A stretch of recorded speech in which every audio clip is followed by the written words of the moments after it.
Aleluia. Queridos, eu estava falando exatamente sobre do amargo para o doce. Todos nós, em algum momento da vida, provamos o amargo. Sim ou não? Em algum momento da sua vida você prova alguma coisa amarga, que traz tristeza, desprazer, e muitas vezes leva você para uma vida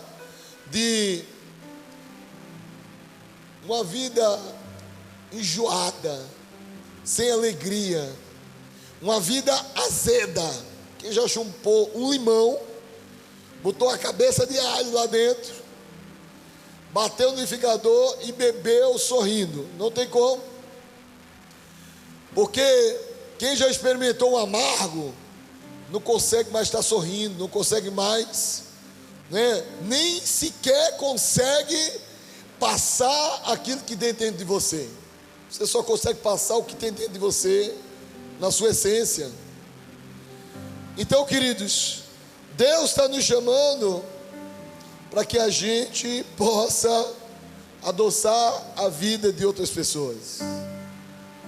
A Bíblia diz que Moisés ia caminhando, e o povo de Israel, e a Bíblia diz que teve um momento que o povo de Israel pediu água, e murmurava, reclamava: ô povo chato.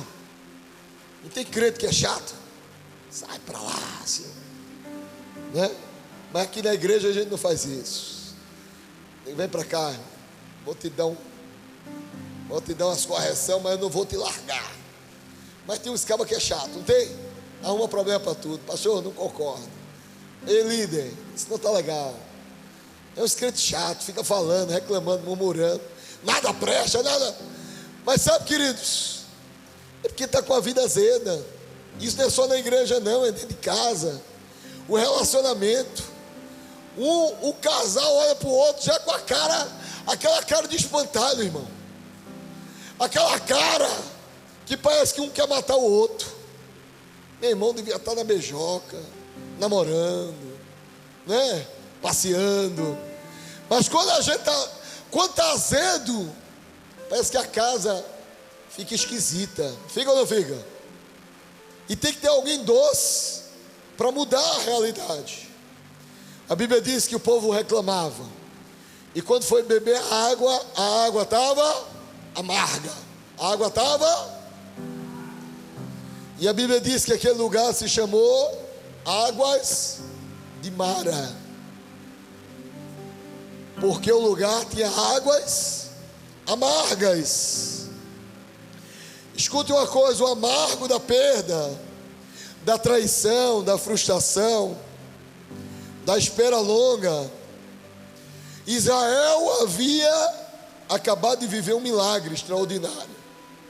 Israel passou do Mar Vermelho, viu milagre sobrenatural, viu coisas incríveis, mas daqui a pouco, por causa da água amarga, mudou o coração. As pessoas mudam muito o coração. Parece aquelas, como é que é o nome? É no parque de diversão, como é que é? Montanha russa. Tem hora que está lá embaixo, irmão, está lá em cima. Daqui a pouco, de repente, meu filho, o que é que aconteceu? Está lá embaixo. Meu irmão, você estava bem agorinha, você foi por resiliência, você está na igreja, recebeu uma palavra, mas segunda-feira você já está amargo. O importante não é o domingo, o importante é a segunda-feira, é a terça, é a quarta. Está docinho aqui na igreja é uma coisa, eu quero ver você docinho no trabalho, com seus amigos. Vai ter gente que vai ser levantado para te provar. Um atribulado lá do trabalho, não tem os atribulados? Vai te perturbar para saber até quando pode resistir. Eu tinha uma história uma vez. O pastor estava batendo os pregos, tchá, tchá, e tinha um garotinho só olhando. Passou o dia todinho. E o pastor batendo prego, pá. Chegou no final do dia, o pastor disse: meu filho, por que você passou o dia todinho aí olhando para mim? Você não tinha nada o que fazer, não? Eu estava batendo prego, você não ficou olhando para mim e disse: eu queria ver a hora que o senhor batesse com o martelo no dedo para chamar um palavrão.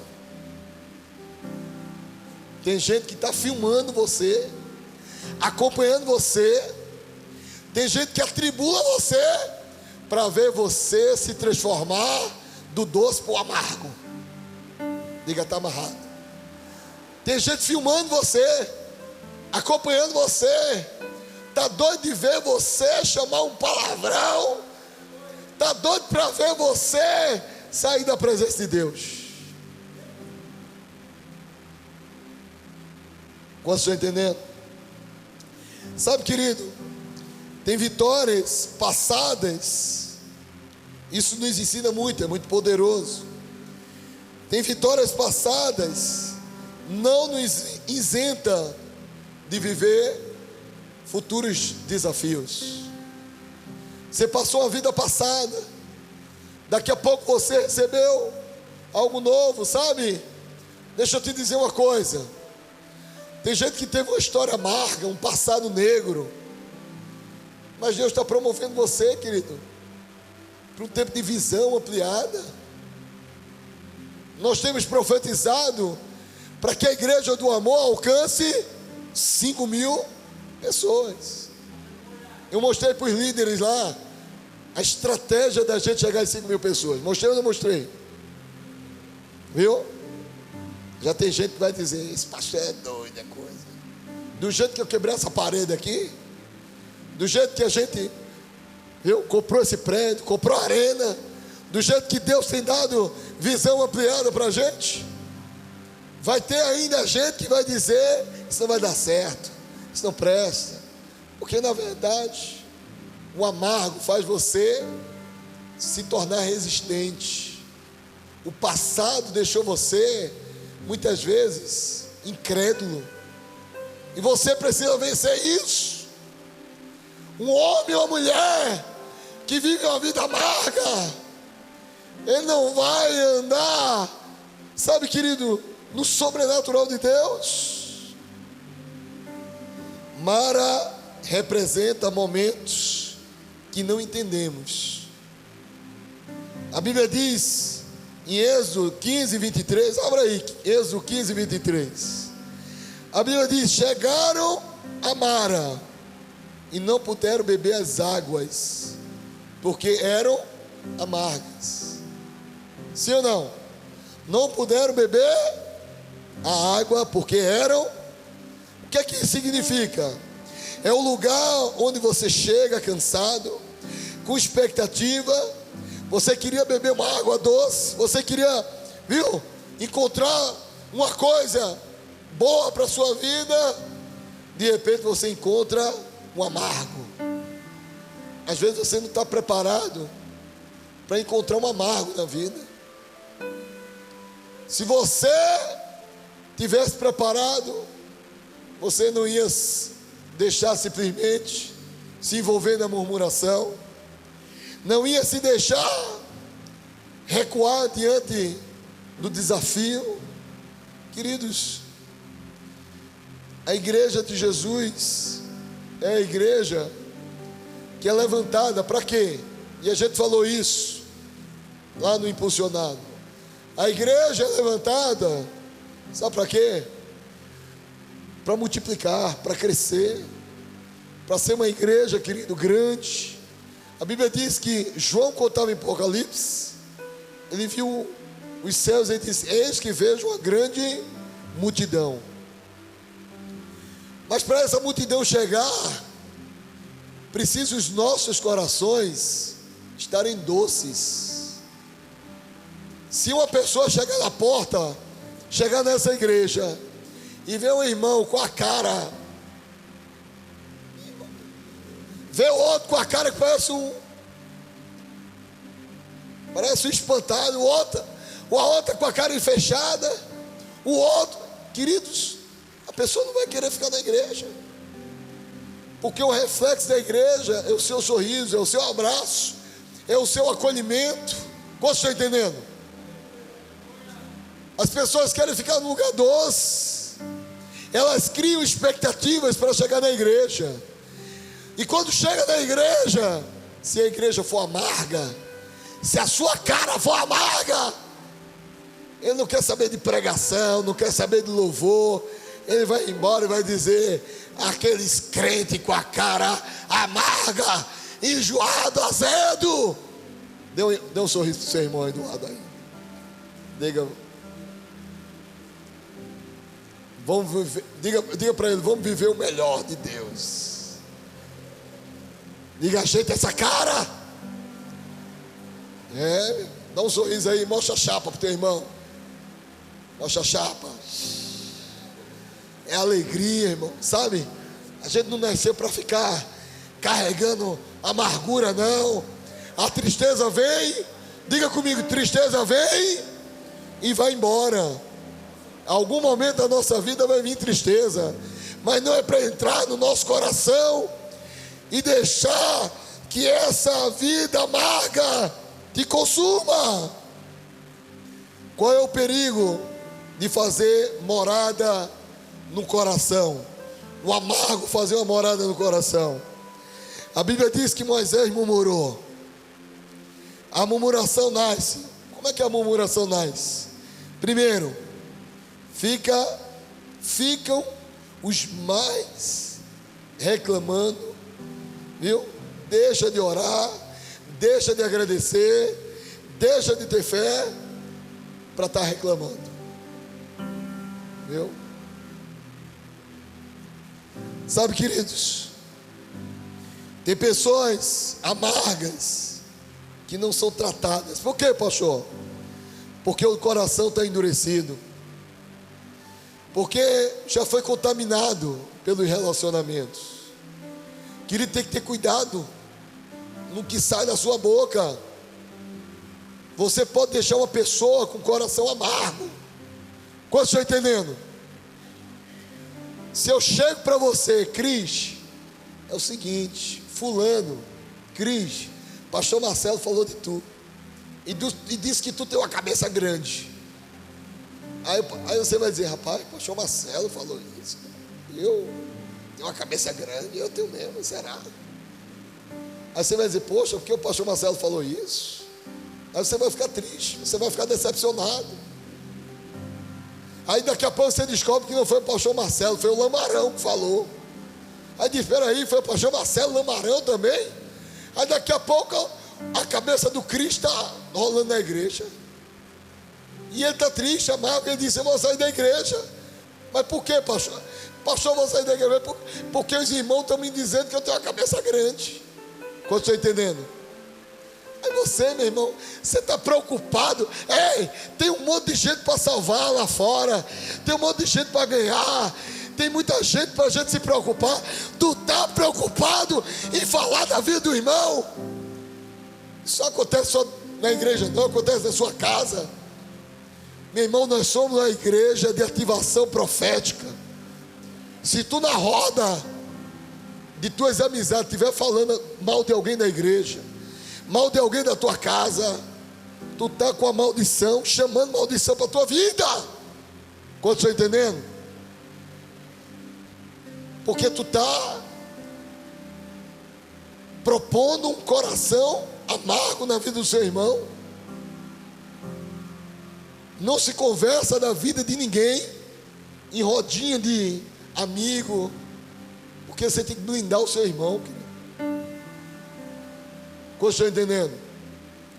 E sabe, a igreja de Jesus é a igreja que não leva amargura, é a igreja que leva palavra profética. Às vezes está até com a cabeça grande, mas você, meu irmão, eu quero orar que você vai ter uma cabeça pequena. Deixa eu orar na tua cabeça aqui. Tu vai diminuir a tua cabeça. Você começa a orar. Se a cabeça, ei, se a pessoa é esquisita, você vai orar: meu Deus, vem aqui, irmão, eu quero orar pela tua vida. O irmão às vezes é esquisito. Aí você ora, Deus está dizendo: ei, eu estou sentindo no coração que Deus vai te fazer um homem e uma mulher linda. Mas não é um homem falando para a mulher, não, viu? Não é para ficar. É um homem falando para o homem: rapaz, tu está esquisito, mas tu vai melhorar. Queridos, a gente está aqui para abençoar a vida do outro. Em casa, às vezes, é o marido e a mulher, o menino se degladiando, é no trabalho. Ei, fulano falou de tu, isso e aquilo, não sei o quê. A igreja de Jesus, e quem entendeu isso, nasceu para abençoar, liberar a palavra de salvação, de vida, de transformação e ser influência na vida das pessoas. Dê um aplauso a Jesus. Amém. Nós recebemos o ministério da reconciliação. Não é um ministério para quebrar, nem romper. Nós temos que pegar um que está coisado, o outro que está coisado também. Vocês dois estão coisados, se junta aqui e deixa esse coisado. Nós temos que juntar e não separar. Diga para o seu irmão do lado: juntar e não separar. Diga: trazer doçura. Meu irmão, a igreja de Jesus, meu irmão, não, pelo amor de Deus, tem tanta coisa já para a gente se preocupar, e ainda você ficar vivendo essa vida amarga, preocupada, viu, com a testa engilhada. Deixa eu te dizer uma coisa: quando você é amargo, você fica mais velho. Esses dias tinha um jovem de 20 anos, parecia que tinha 50, irmão, com a testa. Irmão, para com isso. Já tem homem de 50 anos, 70, que já tem um coração. Cadê a irmã Ieda? Irmã Ieda chegou para mim, 75 anos. Fica de pé, irmã Ieda. Você já viu a irmã Ieda reclamando de alguma coisa? Dá um aplauso a Jesus pela vida da irmã Ieda. Quantos anos? 75 anos.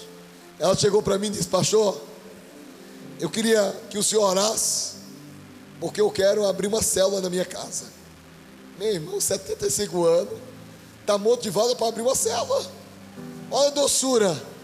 E você com 30 anos, 40 anos, você fica com essa cara de coruja. Ei, irmão, ninguém tem que andar, pelo amor de Deus, é motivado. Pastor, qual é a próxima missão? A gente sai agora do impulsionado. Quando é que vai ter o resiliência impulsionado? O acampamento, o retiro dos homens? Quando é que vai ter a programação das crianças? Ei, você já tem que estar motivado, elétrico. Crente que fica, viu, carregando amargura, gente que fica carregando amargura, ele parece que a vida dele vai embora amanhã, irmão. Qual é o teu plano para chegar no final do ano? Diga para o seu irmão: meu plano é comprar um peru assado e comer com minha família e celebrar Jesus com meus irmãos. Quantos vão comer um peru aí? Não, meu irmão, lá em casa tem que ter um galeto. Pastor, tem dinheiro para comprar um peru? Não, compra um galeto. Uma pata de frango, irmão. Bota Coca-Cola é cara, pastor. Compra um dídio, seu abençoado. Bota um dídiozão, uma farofa, um galeto assado. Faz uma oração em família. Declara o doce da tua família e recebe em nome de Jesus a alegria da salvação. Eu quero finalizar. Sabe, querido, Jesus nos chama para transformar águas amargas em águas doces. Jesus, ele teve o amargo da cruz, sim ou não? Mas Jesus, ele não deixou que o coração dele fosse contaminado. Já teve gente que te acusou, inventou história para você, sim ou não? Mas Jesus, teve gente que cuspiu no rosto de Jesus, maltratou Jesus. O que é que ele falou para ele não ser amargo? O que é que Jesus falou na hora que as pessoas estavam falando mal dele, cuspindo nele? Ele falou para o pai assim: pai, perdoa, porque não sabe o que fazem. Jesus já estava dizendo: eu te perdoo, mesmo tu inventando história, mesmo tu criando problema, mesmo andando com essa vida amarga. Diga para o seu irmão aí do lado aí: eu te perdoo. Diga: você é um abençoado, mas eu te perdoo. Tem os irmãos que é lixa na nossa vida, lixa, só lixando, deixando você pronto para viver coisas melhores. Amém? Diga glória a Deus. E eu quero dizer para você que depois, escute, depois que Israel bebeu águas amargas, ele experimentou águas doces. Eu quero profetizar que tem água doce para a tua vida, tem promessa para a sua vida. Por mais que você esteja vivendo dias tristes, amargos, de perseguição, Deus espera que você, sabe, queridos, que você tome posse da promessa. Amém? Glória a Deus. Fica de pé em nome de Jesus. Eita, Jesus é forte.